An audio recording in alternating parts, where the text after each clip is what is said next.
Жылдам ақпараттар жүйесі жалғастырамыз. Желіде сұмдық мәлімдеме. Ассалаумағалейкум қазақ елі, Қазақстанда болып жатырған ең соңғы ресми жаңалықтарды алғашқы жаңалықтарында біліп отырыңыз келе ме? Ендеше арнамызға жазылып, осы видеомызға лайк басып кетіңіз. Келінім оқтаумен ұрды.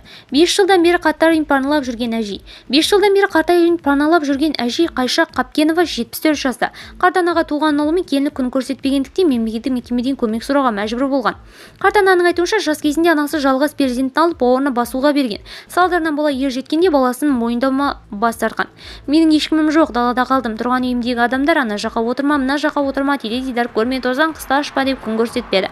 Содан бір күні жергілікті мекемеге барып, мені бір жаққа алып кетуін сұрадым. Олар маған комиссия келіп тексермей ешнәрсе айтпаймыз деді. Шамамен бір айдан кейін 7 адам келіп бәрін тексеріп, апаны мына жерде бір күнде қалдыруға болмайды деді.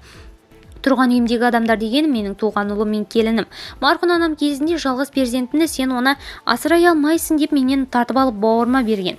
Бірақ қазір мені мойындамайды, мен сенің балаң емеспін деп айтады. Енді бала кезінде басқа адам өсірді ғой. Сол ұлым мен келінім өте нашар кісілер. Отырсам опақ, тұрсам сопақ қылып әбден қанымды ішті.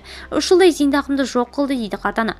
Қарт ана келіні өзіне қол көтергенін айтады. Келінім 1-2 рет ұрған, 1 рет оқтаумен ұрды, 1 рет аяқ киіммен ұрды. Өмір деген айтып белгісіз ғой. Немере сүйіп бұл қызмен жанда отырғым келетін сәттерде болды. Қазір жалғыз немерем бар. Өзім менен аумайды. Ол әжемді қуып жібердіңдер деп әке-шешесімен қырылып ұрысып олармен арас. Содан кейін сыныптасымен бірге Германияға кетіп қалды. Шамамен 8-9 жыл болып қалды. Қазір Германияда тұрады. Маған хабарласайын десем, мен ондай гаджеттерді қолдануды білмеймін, сондықтан хабарсызбын дейді ол. Видеомыз кеңінен таралу үшін лайк баса кетуді ұмытпаңыз. Аптаның соңғы жаңалықтарын алғаш білгіңіз келсе, бізге қосылыңыз.